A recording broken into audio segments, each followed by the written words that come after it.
Boxingego here. If you like this video, make sure you hit the like button and also subscribe to the channel and hit the bell icon on the top of your screen to get notified when the latest new content drops. So, Errol Spence, we need to get the defense fundamentally sound, but he is a good fighter, fundamentally sound. So how did he, okay, you had him winning, you had Kell Brook winning the first half. How did things get turned around and how did he pull the trigger to get the stoppage in the 11th to you? It's not that he pulled the trigger, it's just he's seen Kell's eye. Fighters know when other fighters have problems with shit. Even I seen his eye fucking up in the 6th and 7th round, in them early, in like the middle of the fight, because he kept blinking and fucking with it, and fighters see that shit. When you boxing for that long, you know, like, oh shit, something wrong with this nigga. Like if he in there boxing, he's shaking his hand and doing little shit, or you know, trying to work his elbow, you see that. So then when you know that, that's why you can't show no type of weaknesses. You know what I'm saying? No vulnerability. But so, I know, I remember from my memory, I remember the blinking stuff, like, because it looked, he was doing it kind of aggressive, kind of like the Golovkin fight. Yeah. But I think he got the knockdown before that. And he was just like, because to me, on my scorecard. When did he knock him down? I don't remember the exact round. But I remember he knocked him down like in the 8th round. He was putting a lot of pressure on that. No, he was blinking before then. That's what I'm saying. I seen it. And then that's why I said we need to sit down and watch the fight together so I can show you. It was a point when the camera was on Kell Brook. Right when the camera was on, it was like maybe they told him to break or something. They put the camera on him, and the camera wasn't even on the eye that's fucked up. It was on the other eye. The camera was on the eye that was already fucked up by Golovkin, and I could see him blinking on the other eye. Just kept going like this, like. But I was like, damn. I started to text my man, the real one down, or the real down one, my UK homie. And I started to hit him because he was streaming it live and be like, hey bro, Kell Brook's eye fucked up. But I was like, I ain't even gonna text him that shit. I ain't gonna text him because he still might win. I don't want to make it seem like it's an excuse. But okay, so here's an honest question. A fighter lesser, like maybe not southpaw, lesser fighter than Errol Spence, do you think they would have done that to Kell Brook? Like Gennady Garcia, Jessie Vargas? Oh yeah, most definitely. Hell yeah. You think Jessie Vargas would have stopped Kell Brook? Yes. Oh wow. Yeah. Once your eye is fucked up like that. No, I'm saying not if his eye. I'm saying he would have created that opening. You think Jessie Vargas would have created an opening to? Do I think Jessie Vargas would have fucked Kell Brook's eye up too? No, like okay, so if Errol Spence was not the opponent and it was Jessie Vargas, that they were actually supposed to fight at one point, like last year before the Golovkin fight. Yeah. So if that was Jessie Vargas, he has a pressure style. He's been around the block. Do you think Jessie Vargas would have beat that version of Kell Brook, coming down in weight, having an eye injury that was maybe susceptible? Yeah, yeah. Oh wow. Yeah, because it don't matter, man. Them little gloves, anything is possible. And when you got somebody with experience in there, and they know you came off of an eye injury, you think they're not gonna hit you in your face? It don't matter who it is on that level that Jessie Vargas is on. Motherfucking shit, fuck that. Fuck all of them people you name. I could have been in there with Kell Brook. I'm hitting him directly in his eyes. I know I'm gonna be hitting him, boom, boom, boom. I'm gonna be loading up shots to his face because I'm gonna try to go for what's fucked up. But still, Kell Brook was crafty for the first 6, so you still have to create that. It doesn't matter. He was still crafty, but the thing about boxing is there's nowhere to run. You're gonna get hit. No, it don't matter what. You're gonna get hit. Even Floyd gets hit. It's about how you deflect them and roll them and catch them and take the the brunt of the punch away. Kell Brook has some of those skills, but you still gonna get hit. So once you start getting hit by any boxer, his other eye was gonna go. So do you think moving up to middleweight fighting Gennady Golovkin was a mistake? It was definitely a mistake. That's why you don't do shit like that. If he would have never did that, he probably would have never had these problems. You can't be doing shit like that. It was not a good fight. Even though he made Golovkin look stupid, you still can't do that shit, bruh. Why not? Because now his career is in turmoil. You know what I'm saying? Because he didn't, he's been hurt. His eye's been fucked up. He gonna get the other plate in there probably, you know, and that's gonna, you know, help, because the other one didn't fuck up.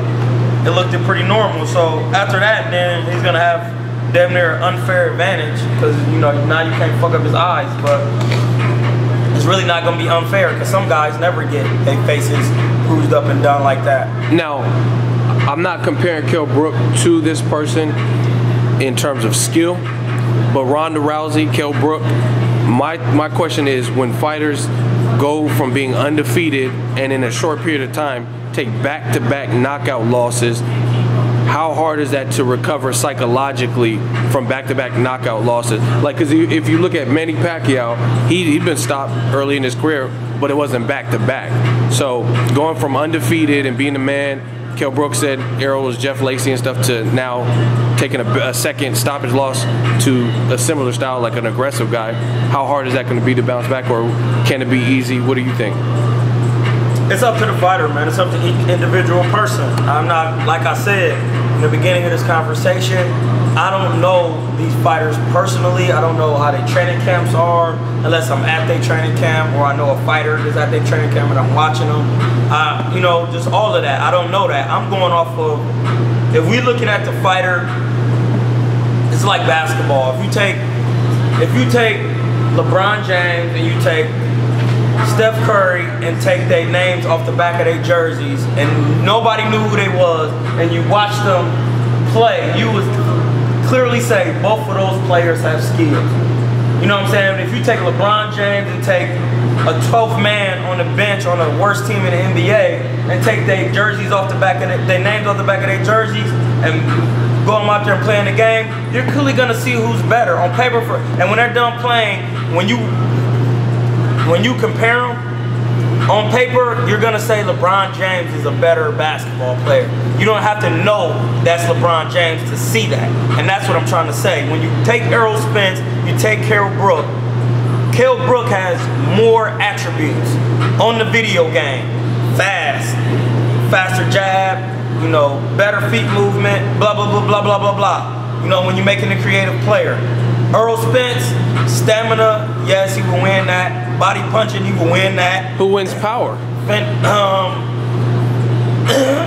Because they're both massive welterweights. I would say Errol, they both probably got similar power, because I really haven't seen Kell Brook really knock anybody out either.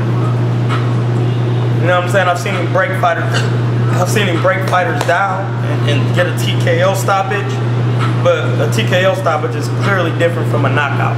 Keith Thurman knocks you out. Andre Berto knocks you out. Almost all knockouts on his record. I mean, sleep. Like, boom, referee, it's over. He didn't make the 10 count. But, okay, I'm going to save that question. So, in a rematch, what will happen? Kell Brook, Errol Spence? I don't know. You got to know where Kell Brook is mentally. That's all. You don't know. I'm always go with the more skillful fighter, you know, depending on height. But at 47, no.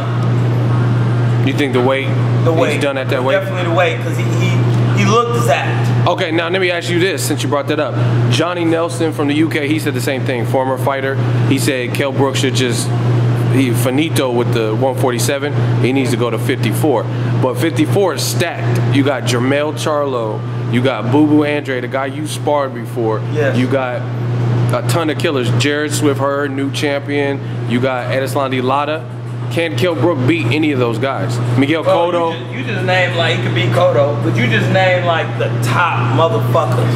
Like, that's a lot of people, but he will work his way up if he was smart to the 50. Yeah, I'm not saying he has to run. That would be stupid. But it's still going to be hard to beat them. You know what I'm saying? Who's okay, stylistically, out of those guys, who's the... Erislandy Lara. He's the hardest? The hardest. For him?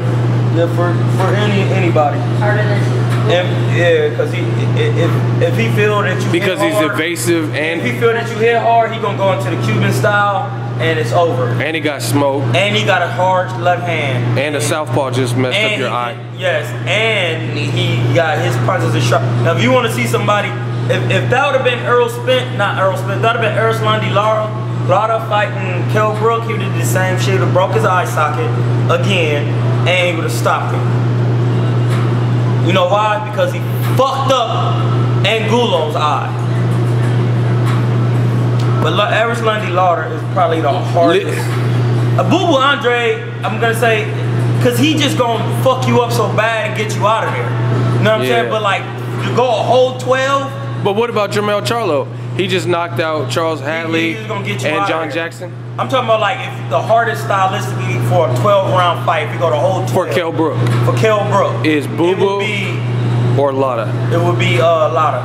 Okay. Because it's gonna go the whole 12 and it's gonna be a nightmare.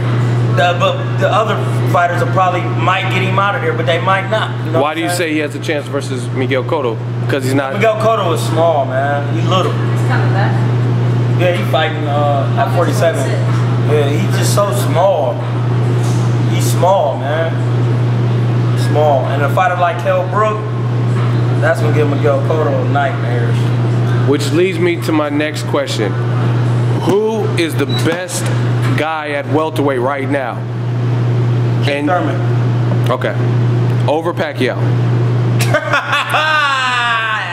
Over fucking Schmackiao. Over Errol Spence. Over Errol Spence.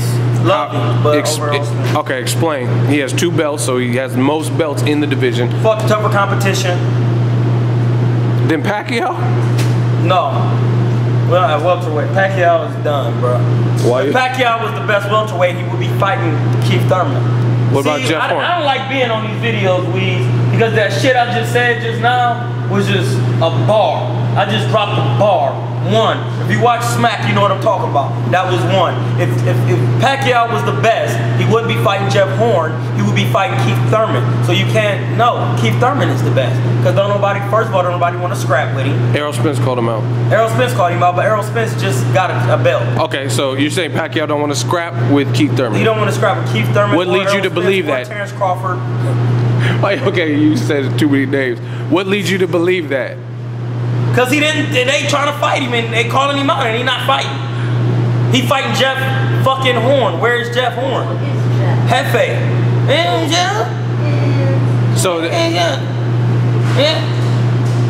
What kind of shot does Jeff Horn have? How many knockouts he got? I don't even know. I think he only has 19 fights. You know what? We're right now on BoxRec. Okay. Look it up on BoxRec. I'm gonna tell you what type of shot he had. Pacquiao versus Keith Thurman. Who wins? Keith Thurman. How would it end? Knockout. Viciously. Keith Thurman hasn't had a knockout since. It doesn't matter. Soto Caras. Okay, so why doesn't it matter? Pacquiao is too small for Keith Thurman. Jeff Horn is 16-1 with 11 KOs. 16-1? Do you want me to read it again? No, what's his? 16 wins, 1 defeat, and 11 KOs. I think he's undefeated. I think he's undefeated. Not according to BoxRec. No, BoxRec don't lie. No, hold on. He's not undefeated. BoxRec said he lost. Brisbane, he's in Australia versus another fucking Jeff Horn. He did not lose. Yes, No, he's a He draw. got a draw. That's a I'm draw. sorry, draw. My bad. My bad. It's a draw. It's Ramadan. Yeah, I'm sorry, y'all. I ain't eat. How many knockouts? Go through his thing. Let me look at his knockouts and TKO, go down more. TKO, KO, go down more. TKO, K. He doesn't have power. Hold on, how did you determine that? Go back up. You don't know any of the fucking people that he's Shut up. First Come back over here. Come back over here. Cause I'm about to show you motherfuckers how you can tell if somebody got power.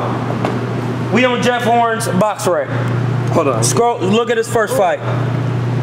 TK. He should have knocked him the fuck out. Who is he? That's the point. He should have knocked him out. His name Jody is Allen. Jody Allen. Is that the dude from Baby Boy? Hey, bitch. Is this Jody? Stay with his I mom. hate you, Jeff. Look, he should have not. You see, he knocked him out, but he didn't. He was knock him 2-7? out. He was 2-7. He didn't knock him out. He doesn't have power. Look. So look, you know what a KO is? Yeah. That's when you don't make the count or you fuck him up or you. He got TKO, KO, TKO, KO, TKO, TKO. Go up. KO, TKO. Go down. Keep going. TKO. He doesn't have power like that. TKOs mean technically you could not deal with me in the ring. So the referee had to come in and say, you're done, bitch. You can't take Jeff Horn technically. He's technically too good for you. So I'm gonna stop it and wave it off. That's basically what that means. We all know what a knockout is. You didn't make the count. It's over. Or you went to fucking bed. A la Ricky Hatton. But okay, so Anthony Joshua, just playing devil's advocate, Anthony Joshua had a technical knockout over Klitschko, but he was in bad shape to me. Yeah, he was in bad shape, but that was a technical knockout. It wasn't a knockout. That means Klitschko was taking too many punches and he couldn't handle it. No, I get that, but you don't think, is Joshua a knockout artist? No, I haven't seen him put anybody to sleep, but he does have power. See, it's the difference. Anthony Joshua drops you over and over to where your equilibrium can handle it, and he hits you with the punches, and then you be like, I've seen him knock some people out to where you can tell that they out laying there without sleep. Deontay Wilder puts you all the way to sleep, meaning your eyes are closed and you're breathing as if you hit that old daddy,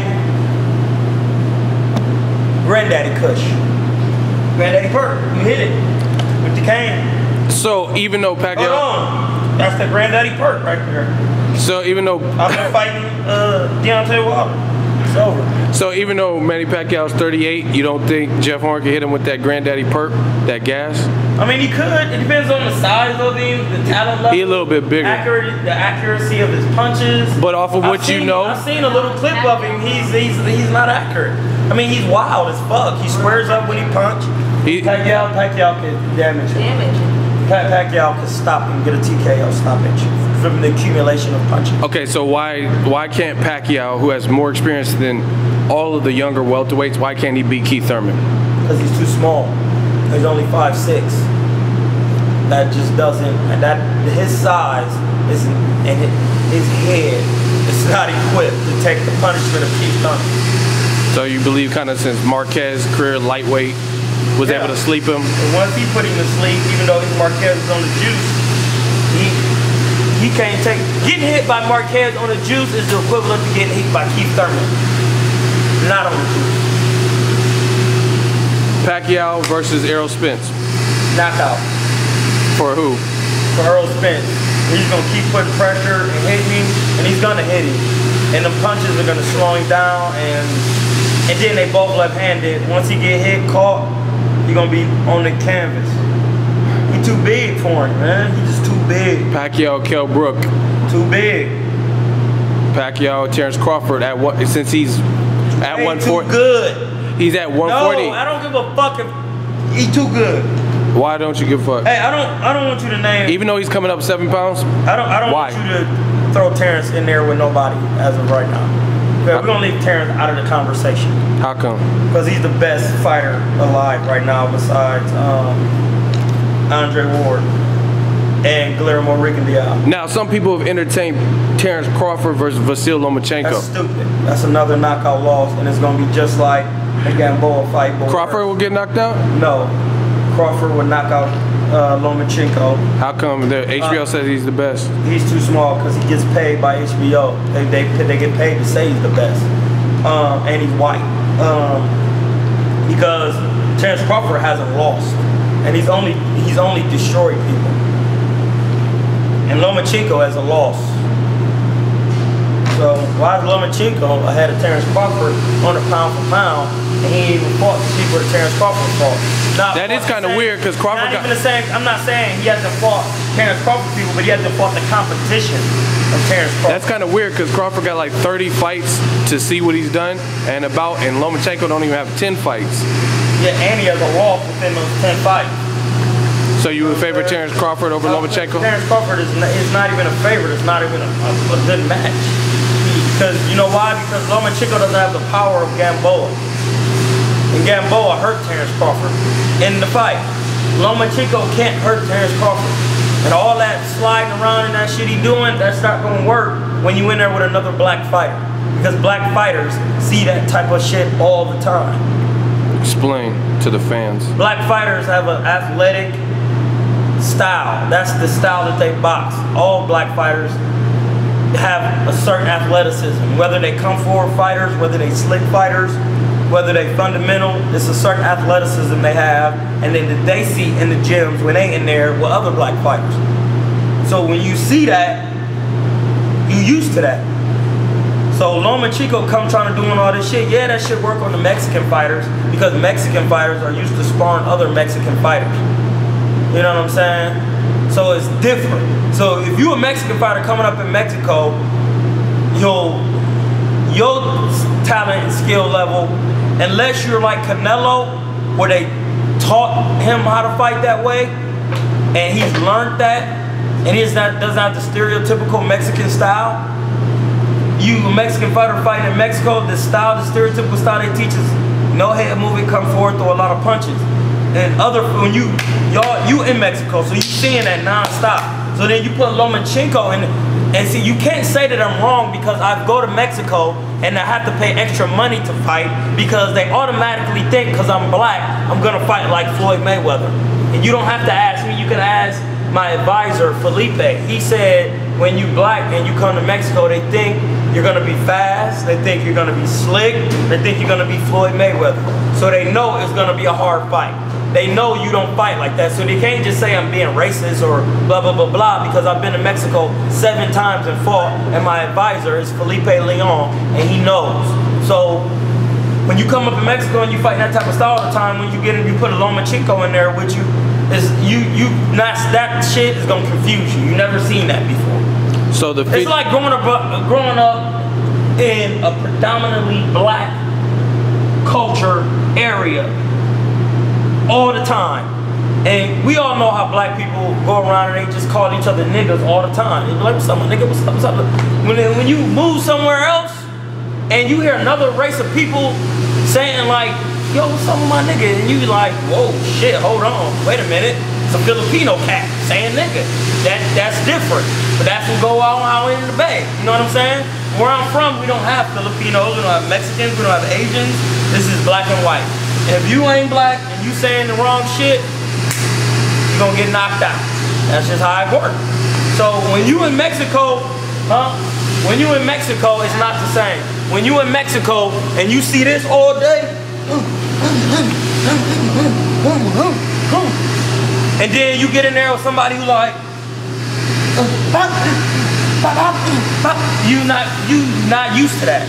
You're not used to that. So, back on track, Terence Crawford would be used to that fidgety movement from Lomachenko? Yes, he would. And he would stop him? Yes. Like, no hope for Lomachenko? No, it's not even a good fight.